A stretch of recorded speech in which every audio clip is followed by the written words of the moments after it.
The stars looked peaceful, but war had broken out in Sector 14 Delta. The Tharnak swarm was unlike anything the small alien alliance had seen before. Planets burned, moons cracked, and whole colonies vanished without a trace. No warning, no reason. Just endless waves of insect-like creatures tearing through space. The Council of Worlds sent messages to every known power, begging for help. But no one answered. The trade syndicates ignored them. The Galactic Senate debated and delayed some. Races even blocked the messages, fearing the swarm might follow the signal. Desperate and hopeless, the alien leaders sat in silence. Their youngest representative, a thin blue-skinned diplomat named Rollo, whispered, "Try Earth." The others stared at him, confused. Earth? Someone scoffed. That savage death world. Those creatures haven't been seen in centuries. They won't care, another said. They don't even leave their system anymore. But Rollo insisted, humans have a saying. When someone cries for help, we don't ask why, we just go, with nothing left to lose. The Council approved the message. It was short, desperate, and honest. To Earth, we need help. The Tharnak swarm has come. We will not survive. Please. Then they waited and waited. 3 weeks passed. Nothing then. One night, every sensor on the outer moon screamed. An object had entered their space, fast, massive, and silent. The defense grid scrambled, unsure whether it was another enemy. They aimed weapons, prepared shields, and waited for impact. But the object didn't attack. It stopped, just outside the edge of the system. A shadow moved through the stars. It was enormous, more massive than any ship they had ever seen. Its hull was dark and smooth, with no visible weapons. Just a single emblem carved deep into the metal. A white circle with a small blue dot in the center. The symbol of Earth. Everyone in the war room stood in silence. One general whispered, "No. Hails, no pings, just presence. What is it waiting for?" The technician asked. Suddenly, the ship spoke. The voice didn't come through normal channels. It came through every screen, every speaker, every implant. It wasn't loud, but it silenced the room. "This is Earth," the voice said, calm and deep. "We received your message. Stand by." Then the transmission ended. Gasps filled the room. They answered? One minister cried. They actually answered. Before anyone could reply, more signals appeared. 2, 5, 10, 20. Ships, dozens of them, exiting warp near the edge of the system. Medical ships, supply cruisers, repair vessels, and warships followed behind the first dreadnought. It wasn't just a ship, it was a fleet. Rollo fell to his knees, staring at the display with wide eyes. They came. He whispered. The alien council scrambled to respond, unsure how to welcome such a force. Some wanted to meet them in orbit. Others were afraid. They had begged for help. But this was more than help. This was war. 3 human frigates broke formation and flew toward the nearest planet. But they didn't fire. They scanned the damaged cities, landed quietly, and began unloading supplies. One ship deployed drones that flew over ruins, scanning for survivors. Another used construction bots to rebuild collapsed buildings. And still, not one human asked for permission. Not one asked for payment. They simply acted in the central command center. The alien general paced nervously. "We don't know their intention," he said. "This kind of power. Why give it so freely?" But Rollo stepped forward again and said softly, "Because that's what humans do." As the day passed, the largest human ship, still hovering at the edge of the system, turned slowly toward the black part of space. Where the Tharnak swarm had come from, it didn't speak again. But its actions spoke louder than words. It opened 4 massive bays along its side, revealing rows of fighters, drop pods, and something else, long-range cannons taller than most buildings. The alien commanders watched in awe and fear. Then, out of the dark, a single Tharnak scout ship appeared. It approached slowly, likely testing the system's defenses. The alien ship scrambled, unsure what to do. But before anyone could fire, the human dreadnought moved. It didn't launch fighters, didn't even turn. A single flash lit the sky, one shot. The scout ship exploded before it even realized it was being targeted. The alien ships fell silent. The Tharnak swarm had been terrifying, unstoppable, but now a new force had arrived. Quiet, cold, and impossibly strong. And it had answered the call for help. No one in the system slept that night. They watched the stars, listened to the silence, and waited to see what Earth would do next. The alien council watched in silence. As more human ships arrived, at first, they thought it was a small rescue fleet. But within hours, the number grew. Dozens of ships now filled their system ships of all shapes and sizes. Some were sleek and fast, others slow and heavy. Some were medical ships, glowing with soft lights. Others carried giant machines meant for building or lifting entire structures. But one thing was clear. This wasn't just help. This was preparation. The largest ship, still holding position at the edge of the system, had not moved again since. It fired on the Tharnak scout. Its name was now confirmed as Vengeance. It was not a warship. It was a monster. The aliens didn't even know how to scan it properly. It didn't use the same energy types or communication codes. It just hovered there, like a silent hammer in the sky. And still, Earth had not sent a diplomat. No welcome message, no greeting, just action. Humans worked quickly. In orbit, they set up satellites with strange blinking red eyes. They placed sensor towers on moons and even began building something deep in space. A large ring with engines and dark panels that hummed with power. When the alien engineers asked what it was, the humans only said, "It's part of the shield." No one asked further. On the surface, humans distributed food, water, and medical kits. They repaired hospitals and dug graves for the dead without asking. Their soldiers were quiet but respectful. Some wore armor that made them look like walking tanks. Others didn't even carry weapons, but somehow made even generals nervous. One alien mother wept when a human medic carried her injured child on his back for 6 kilometers without once stopping. When she tried to thank him, he only said, "Someone has to do it," and walked away. The alien council grew nervous. They had called for help, yes, but they hadn't expected this much. It felt like a storm was coming, and Earth had brought thunder. Inside the command center, Admiral Euler, a four-eyed alien with silver skin, studied the latest reports. "We were expecting support," he said, "but Earth is preparing for war." "They didn't even ask our permission," another officer added. "They didn't need to." Someone whispered back. Suddenly, an urgent signal lit up the screens. A new message was coming not from humans, but from the Tharnak swarm. Everyone stared in shock. The Tharnaks never spoke. They only invaded, consumed, and moved on. But now, a single message appeared on screen. Black text on a red background, translated by the system. "Leave the humans, surrender the system, or be destroyed with them." Silence followed.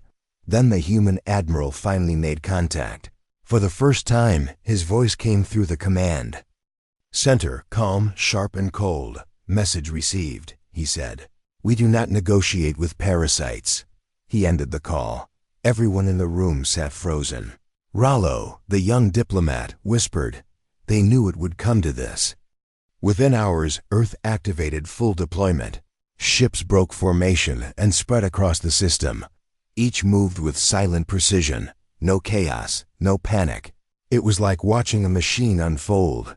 Alien officers watched through windows as the Hammer-class warships revealed their full strength. Giant railguns turned toward deep space. Torpedo bays opened. Hundreds of small drones launched into orbit. Even more terrifying were the stealth ships, ones that didn't even appear on scanners. Some aliens reported seeing flashes of light, only to realize later that those flashes were entire enemy scouts being vaporized before even reaching orbit.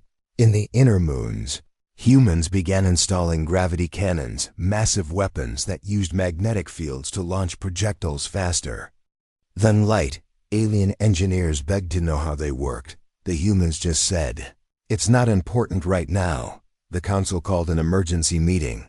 We're being dragged into a war. One ambassador said, "This was never our plan. They're going to make things worse." Another warned, but Rollo stood and looked at them with calm eyes. "We asked for help," he said, "and now help has come. We don't get to choose the method. We only get to survive." A message arrived from the human flagship. "The swarm is mobilizing. They know we're here, and they're coming." The alien council fell silent. Everyone felt it now. The tension in the air, the way even stars looked different when the vengeance passed in front of them. This wasn't just a fight. This was a warning. The humans weren't just here to defend. They were preparing to strike back, and the galaxy had no idea what that would mean. Some feared Earth's wrath. Others started to admire it. But one thing was certain. The aliens had called. And humanity had answered with fire, steel, and silence. For 3 days, the sky over the alien world had changed. It wasn't the stars, it was the presence. The humans were everywhere now. Their ships moved like silent predators in the dark. Every time the alien sensors blinked, another human vessel had repositioned, rearmed, or deployed something new by now. Even children knew the name of the lead dreadnought, HN's Vengeance. It hovered like a moon with teeth, dark, still, and heavy with purpose. Yet, despite all the activity, the humans spoke very little. They didn't hold meetings, didn't argue, didn't wait. They just acted. The alien alliance began to understand. Something deeper, something terrifying. Humans didn't come to help. They came to end things inside the alien capital's command hall. Admiral Euler stood beside Rollo and stared at the tactical map. "Look at them," Euler muttered. "They don't sleep. They don't even celebrate victories." Rollo nodded slowly. "They came prepared to do what we couldn't." Behind them, the lights dimmed, and a large transmission played on the screen. It showed a human officer speaking to one of his squads. "No mercy," the officer said. Calm and cold. "They sent a message to our doorstep. They threatened the innocent." That was their mistake. The feed cut off. The message was not meant for the aliens. It was internal, recorded from a ship's deck. Yet somehow, it was more powerful than a speech. Aliens began whispering across cities, some afraid, some inspired. One alien child pointed to the sky and said to her mother, "Is that what heroes look like?" But not everyone was at peace. Inside the political chamber, debates grew louder. "They're not even asking us before launching operations," a councilman shouted. "They've mined our asteroid belt, placed drones on our stations. This is our system," another said. "They're treating it like it's already theirs." Then the room fell quiet as Rollo entered, holding a datapad. "They just sent us their plans," he said, laying it on the table. Everyone gathered around, confused. The plan was titled Operation Voidhammer. It wasn't defensive. It wasn't about holding ground. It was an invasion. The humans were going to strike into the heart of Tharnak's territory. Not wait for an attack, not build more walls, but crush the enemy where it lived. One councilman stepped back, horrified. "They want to take the war to them?" Rollo nodded. "They've already begun moving ships. They didn't even ask." Someone snapped. "They don't need our permission to start a galactic war." "They don't see it as starting a war," Rollo said. "They see it as ending one before it begins." At that moment, the alien city lights flickered. A new ship was entering orbit, larger than anything they'd seen before, even bigger than the Vengeance.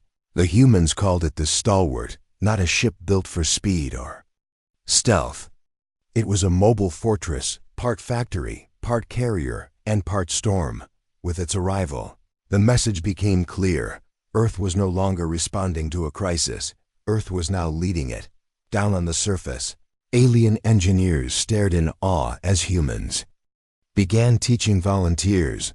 They shared nothing personal, no names, no stories, only tactics, drills, weapon safety, and yet the aliens began copying everything. They mimicked the human way of walking, speaking, even standing in formation. Something inside them had changed. Then came the speech, broadcast on all channels from the Admiral of the Vengeance. His voice carried across the stars. "We received." "A cry," he said. "Not a request, not a deal, but a cry. And humanity doesn't ignore that." He paused. "They say we're too aggressive, too dangerous, too wild." He smiled faintly. "But when evil rises, we are the fire," the message ended, and across the galaxy, other races began watching. Some feared, some laughed, some prepared, because Earth had moved back on the planet. Alarms sounded suddenly. A fleet of Tharnax drones had entered the system, testing the defenses again.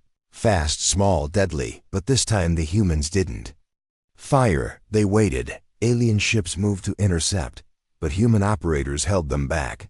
"Let them come closer," a human officer said. "Just a little closer." Then, without warning, the entire mining belt exploded. It wasn't random. The humans had mined it earlier that week. Now, the debris turned into a rain of fire and metal. Dozens of enemy ships were torn apart without a single laser fired. Admiral Euler stared at the screen in shock. "They used space itself as a weapon." And Rollo whispered, "They don't fight like us. They think differently." When the dust cleared, one Tharnax drone escaped. It fled into deep space toward the swarm. But that, too, was part of the plan. The humans wanted them to know Earth had arrived, and they weren't leaving, not until the swarm was ash, 3 days after the trap in the asteroid belt. The system was silent again. No more Tharnax scouts had dared to enter. The Alien Council began to hope the worst was over, but the humans acted like the real war hadn't even started. Yet, they didn't rest. They didn't relax. They built around the system's sun. Human ships deployed strange metal rings. At first, the aliens thought they were sensors. Then they realized these were solar siphons. The humans were capturing energy directly from the star, and they were storing it in massive, glowing batteries inside the stalwart. "What are they building now?" Admiral Euler asked, squinting at the growing shapes in orbit. A human engineer replied simply, "Firepower." At the same time, something even more shocking happened. The Vengeance's rear bay opened, and from within came a smaller, jet black craft with red stripes across its hull. It was the Wraith, a stealth destroyer. Only a few hundred meters long, yet it terrified even the bravest alien captains. Its surface shifted like smoke. Its engines made no sound. Its weapons were invisible to scanners. The Wraith left the system without a word, heading deep into Tharnax territory. Its mission: find the location of the Queen, the true mind behind the swarm. The humans had already decided. No peace, no talks. They would strike the heart. The Alien Council was horrified. Sending a ship into their core space? One shouted, "That's madness." Rollo stood and calmly said, "No, that's human." Meanwhile, back at the forward base, new human units arrived. But these weren't ships or soldiers. They were something stranger. Tall machines, shaped like humans, with glowing lines down their arms. "Are these robots?" a young alien asked. "No," the human commander replied. "They're pilots, just improved." These were neuro-fused soldiers, human minds linked with the eye inside armored suits. They could fight, fly, or calculate faster than anyone, and they feared nothing at night. They stood silently outside the cities, watching the stars. An alien child once walked up to one and asked, "Do you dream?" The soldier didn't move, but after a pause, a voice came from within. "Only of winning." The aliens had no answer for that. Then, after 4 days of silence, the Wraith returned. It came in so fast that sensors couldn't track it, just appeared near the Vengeance like a shadow rising from the sea. It transmitted one image: a large, pulsing structure in the middle of a red nebula, covered in bone-like towers and a cloud of hive ships, the location of the Tharnax Queen's world. Command deck of the Vengeance went dark, and then a single word echoed through every human ship: "Begin." Operation Void Hammer had started. The fleet moved like a machine. No debate, no doubt. Just synchronized motion. The Hammer-class warships turned first, their engines ignited with silent blue flame. Behind them came troop carriers, fighter wings, and heavy drones. The stalwart deployed construction bots to build mobile repair stations along the way. The aliens watched all this and finally asked, "Can we come with you?" The human admiral turned to Rollo. He didn't smile, but he nodded. "You called, now you stand with us." From that moment, dozens of alien ships began retrofitting. Human engineers installed better shields, stronger weapons, and auto-targeting systems. One alien pilot, nervous, asked his human partner, "What happens if we fail?" The human only said, "We don't." Back on the Queen's world, the Tharnax began to stir. The Wraith had done more than just scan. It had left something behind, a virus. Now their hives flickered. Their ships responded slower, just as planned. 3 days later, the fleet arrived at the edge of the Red Nebula. The Queen's world was surrounded by hive ships, thousands of them. It was a wall of death, but Earth didn't hesitate. The Vengeance moved to the front. Then it did something no one expected. Its main cannons powered down. Its engines stopped. It just floated forward. Alien commanders screamed, "What are they doing? That's suicide." But the human admiral's voice echoed again. "We're not attacking," he said. "We're announcing." Then the Vengeance transmitted the same message Earth had sent centuries ago, the one they had broadcast during humanity's last war with the Hive Kings. "To those who prey on the weak, we do not forget. We do not forgive. We do not fall. We end." Then the Vengeance fired one blast, not at the enemy ships, but at the nebula itself. The beam hit a cluster of unstable gas and triggered a chain reaction. The nebula lit up in a firestorm. Half the Tharnax defense fleet was caught in the explosion, burned by the very space they hid in. The path to the Queen's world was open, and Earth was ready to walk through it. Not as saviors, not as allies, but as the fire that would finally end the swarm. The fleet crossed the burning edge of the nebula behind them. The stars were hidden by the firestorm Earth had started. Ahead of them, the Tharnax Queen's world waited, massive, dark and alive. It wasn't just a planet, it breathed. The surface moved, pulsing like a giant heart. Organic towers twisted into the sky. Hives the size of cities crawled across its crust. The Tharnax were ready. Thousands of enemy ships circled the world like angry insects. Their outer shell had been cracked, but the core was strong, furious and wild from inside the Vengeance. Admiral Royce stood in silence. He looked at the battlefield with sharp, tired eyes. "We end it here," he said. "Today. Earth breaks the swarm." Beside him, Rollo stood as the official observer. But even he knew he wasn't just watching history. He was part of it now. The fleet split into 3 units. Hammer Squadron, heavy warships like battering rams set to smash the orbital defenses. Dagger Wing, fighters, bombers, and stealth units, fast and surgical. Shield Corps, medical, transport, and recovery ships. Guarded by the Alien Alliance volunteers, the Vengeance led the Hammer Squadron. The stalwart moved with Shield Corps, and from deep space, the Wraith vanished again, slipping through shadows, heading to the planet's surface. The battle began with a single flash. A human cruiser fired its kinetic lance at a Tharnax hive ship. The projectile punched through it like paper, exploding inside. The enemy answered with waves. Tharnax fighters, shaped like bone knives, swarmed toward the humans. But Earth had prepared. Fighter drones deployed in swarms. They moved with AI precision and human unpredictability. Every alien in the Alliance watched, stunned, as the sky turned into a dance of fire and steel. Within the first 10 minutes, 7 enemy ships were gone. But then the Queen struck back. From beneath the planet's surface, long-range biocannons fired. They launched massive pods filled with acid and Tharnax warriors. One pod struck a human frigate, breaking it in half. Another hit a Shield Corps ship, destroying it completely. The battlefield shook, but the humans didn't break. Admiral Royce gave the next command: "Release the walkers." Below the fleet, the stalwart opened its massive lower bays. From it dropped 30 giant machines. Titan walkers. Each was the size of a building, armed with cannons, missile racks, and glowing energy shields. They didn't land on flat ground. They smashed into the hives, breaking towers, crushing nests, firing with perfect rhythm. Alien volunteers watched from orbit in awe. These weren't war machines, they were judgment. The walkers cleared paths for drop pods. Now came the neuro-fused soldiers. Humans inside armor, minds linked with AI. They landed hard, cracking the surface and opening fire the second they stood. The Tharnacs rushed them, claws, teeth, acid, but nothing stopped the humans.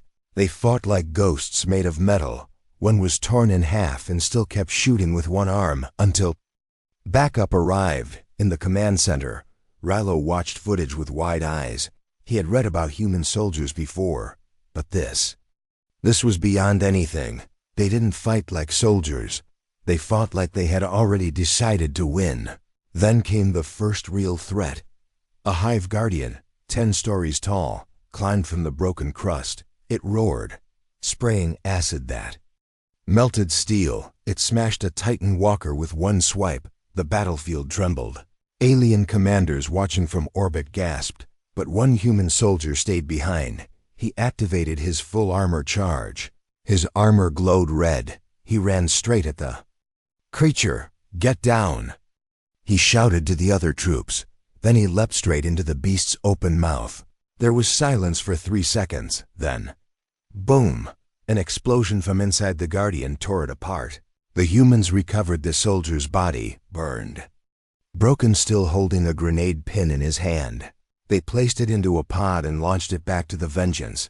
A small message was displayed on the side. He knew the risk. He went anyway. From orbit, the battle looked like chaos, but it wasn't. Every move had purpose. Every strike had timing. It was a giant machine, and Earth was its heart. Still, the Queen hadn't shown herself. The deeper hives began to glow. The swarm below thickened. They were preparing something. Back on the Vengeance, a message came in from the Wraith. Encrypted, short, urgent. Target found. Queen moving. Location, beneath hive core. Admiral Royce didn't hesitate. "Ready the Screamers," he said. The room froze. The Screamers were Earth's last weapon, experimental sonic torpedoes designed to rupture entire biological systems. "No one uses those," a technician whispered. "They're banned."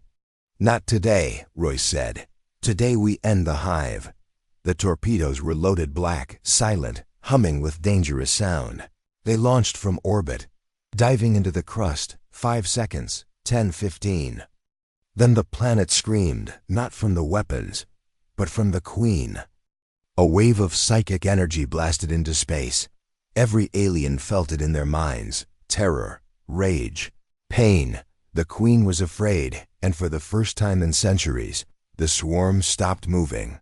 Because something had made their Queen bleed. And it was human. The battlefield paused for a moment.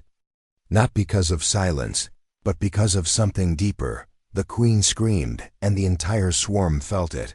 Ships stopped, creatures froze. The sky darkened, for the first time in recorded history. The Tharnak swarm hesitated. The Screamers had done their job. They didn't explode like normal weapons. They pulsed sound, deep, focused, and violent. The kind of sound that made even mountains crack.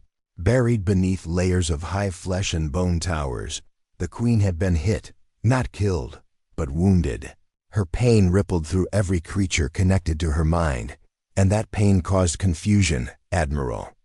Royce saw it immediately. "Now," he said. "Push." The humans didn't stop. The Titan walkers marched forward, stepping over melted creatures and crushed towers. Fighter squadrons flew straight into hive spires. Neuro-fused soldiers climbed walls, throwing grenades into tunnels.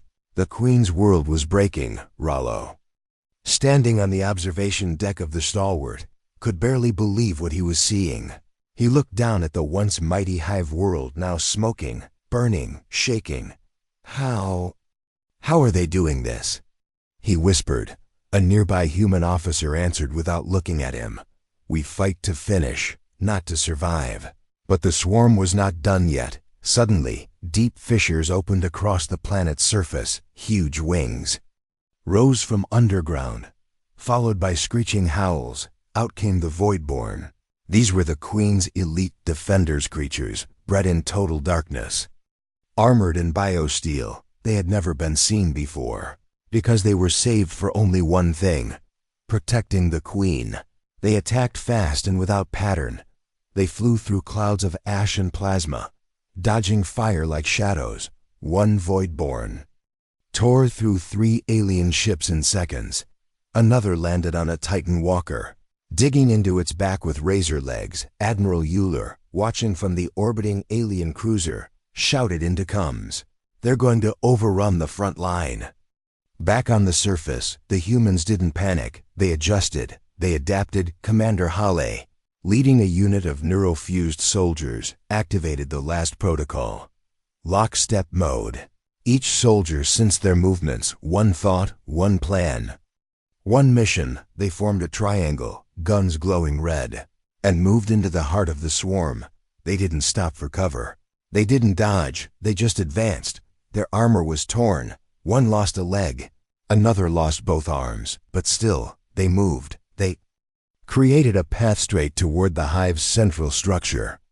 Behind them came the Wraith, back from the shadows, but now carrying a payload. A device built with Earth's darkest research, Project Ashglass. A bomb that didn't explode, it froze. Anything organic caught in its radius would be turned into glass-like crystal, permanently. "This is it," Commander Halle said. "One shot." The Wraith dropped the payload from high orbit. At the same time, Admiral Royce ordered the final wave. All firepower center mass. The entire fleet opened fire. Missiles, lasers, kinetic rounds, plasma beams, everything aimed at the Queen's core.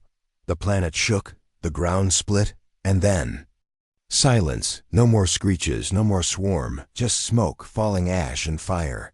The Queen had been hit directly, and the Ashglass device activated. From space, the core of the planet began to glow, then slowly harden. Alien-human sensors showed the impossible. The hive was turning to crystal.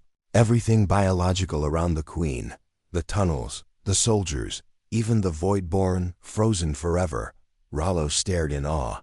"It's over?" But Admiral Royce shook his head. "Not yet." He looked at the hologram map. The swarm was still alive in far systems, still connected, still moving, until they knew, until they felt, that their Queen was truly gone. The war wasn't finished, so Earth did the last thing no one expected. They broadcast the Queen's death across every frequency in the swarm's network. The final scream of the hive, the shattering of her mind, and the sound of nothing after. Across the galaxy, hive ships twitched, creatures collapsed. Some ran into walls, others simply stopped moving. The entire Tharnak swarm went quiet, not destroyed, not erased, but disconnected. Directionless, back in orbit. Cheers broke out among the alien volunteers. Ships blinked lights, soldiers hugged. Messages of joy flew across channels in a dozen languages. But the humans did not celebrate. Inside the Vengeance, Admiral Royce sat in silence, looking at the frozen hive world. He finally spoke. "Mark the system," he said. "Do not enter, let it stand." As a warning, Rollo turned to him and asked, "What now?" Royce stood slowly. Now we make sure no one ever calls Earth a myth again." Behind him, the human flag appeared on the ship's display, not as a symbol of pride, but as a promise, a whisper through the stars, that when the cry for help is real, Earth answers and does not stop until the darkness is gone. The hive world was dead, but the stars were still watching. Across the galaxy, ancient empires, neutral traders, and hidden enemies had all seen what happened. They saw the Queen's planet turn to glass. They heard the silence after her final scream. And they realized one terrifying truth: Earth was back. On the Alien Alliance homeworlds, people poured into the streets, not in fear but in celebration. They danced, sang, and honored the names of the human soldiers who had died. Some even painted the Earth flag next to their own. The words "Earth answered" became a symbol, but not everyone was celebrating. In the deep black of space, where no light reached, three old empires met in secret. They were silent powers, ones who had stayed hidden while the Tharnax devoured. Smaller worlds. They had watched the swarm grow stronger and believed no one could stop it. And now, in just one strike, Earth had broken the beast. "This changes everything," one shadowy voice said. "We thought they were quiet. We thought they were weak." Another replied, "They're not weak. They were just waiting." Back in the system above the hive world, the Earth fleet stood. Still, wreckage floated gently through space. Medical ships searched for wounded. Titan walkers were parked in orbit like sleeping giants. Inside the Vengeance, Admiral Royce walked into the strategy room. Waiting there were representatives from the Alien Alliance, Admiral Euler, Rollo, and three new generals from liberated worlds. Royce didn't waste time. "We didn't come just to kill a queen," he said. "We came to send a message." He activated a star map. It showed blinking red points, dozens of small hives still alive in distant sectors. All disconnected now, scattered, broken, leaderless. "We can leave them like this." One alien said, "They'll die off slowly." Roy shook his head. "No, they'll regroup, adapt." He zoomed in on one red point near a mining colony. "Last time we ignored a threat, it became the swarm," he said. "Not again." Admiral Euler stepped forward. "You want to finish them all?" Royce nodded. "We're launching Operation Star Sweep." The room fell silent. Rollo's voice came soft but firm. "If Earth leads, we'll follow." 2 days later, the largest cleanup mission in history began. Human fleets, with alien ships beside them, fanned out into wild space. Every system with a hive signal became a target, not for destruction, but for cleansing. Human. Engineers dropped virus programs into hive cores. Medical teams rescued captured civilians. Soldiers planted small flags on every cleared world, symbols of unity. But Earth had something else in mind too. They didn't just want to fight. They wanted to build, in orbit of the glassed hive world. A huge construction began. Humans and aliens worked side by side to build a monument, not to war, but to hope. A ring-shaped station. Called the Pact, it would become the galaxy's new Center for Defense and Diplomacy. Rollo was selected as the first ambassador. He didn't wear a military uniform. He wore white robes and carried a single quote etched on metal. When they called for help, Earth answered. On the day the station was activated, leaders from 37 species attended. They watched as a human soldier lit the central flame, a symbol of vigilance. But as the ceremony ended, a sudden message appeared on the widescreen, encrypted.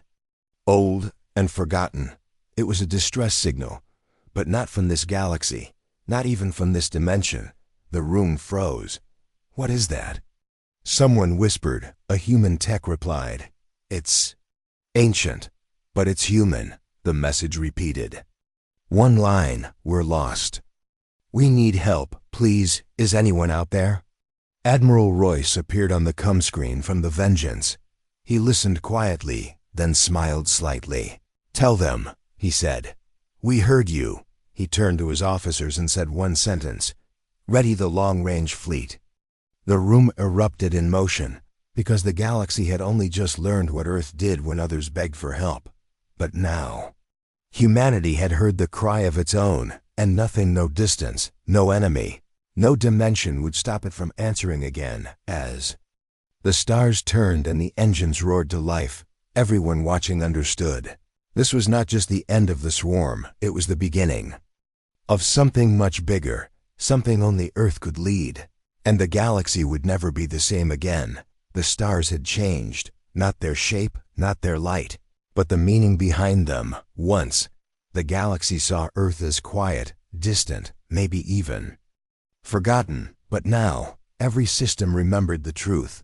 Earth was not silent. Earth was watching. In the shadow of the frozen hive world, the great station, the Pact, shined brightly. It had taken only 1 month to build, humans and aliens working side by side, welding metal, building bridges. planting gardens where once there was only war.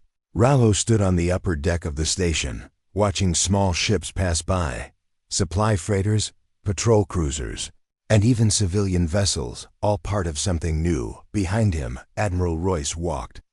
And slowly, the two men stood side by side, once strangers from different stars, now brothers forged in battle. "You see that one?" Royce asked, pointing to a sleek black ship heading out of the station. "That's the Torchlight, first long-range explorer since the old wars. They're leaving the galaxy?" Rallo asked. Royce nodded. "Not just leaving. They're searching." Rallo turned to him. "For who?" Royce looked at the stars. "For the ones who sent that old message. The humans who vanished before." The signal had been ancient carbon dated to over 1,000 years ago. It had traveled across dimensions, across unknown space, and it had only one request: help.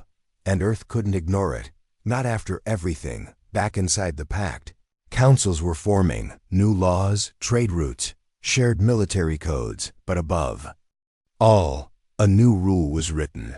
No call for help would ever go unanswered again. Across the galaxy, small colonies once ignored by bigger powers now found peace. Human supply drops reached famine-struck planets. Human engineers repaired alien water systems with no payment asked. Human warships escorted orphan transports across pirate zones. The galaxy no longer feared Earth. They respected it, but not everyone agreed. In a dark sector near the rim, 3 warlords met in secret. They had watched Earth grow too fast, too loud. They wanted power, not peace. "Earth is strong now," one of them said. "But strength always brings enemies. Let them hear us," another whispered. "We'll strike where they don't expect it." But even in the dark, Earth was watching. Orbiting quietly over a dead moon was a stealth ship. One word painted on its side: Guardian. It didn't fire, it didn't speak, it just recorded. Waiting for the right time to move, back at the Pact, a small alien child walked through a hallway with her mother. She pointed at the flags on the wall, symbols of every species that had joined the Alliance. Her finger stopped on one, the blue and white circle of Earth. "Who are they?"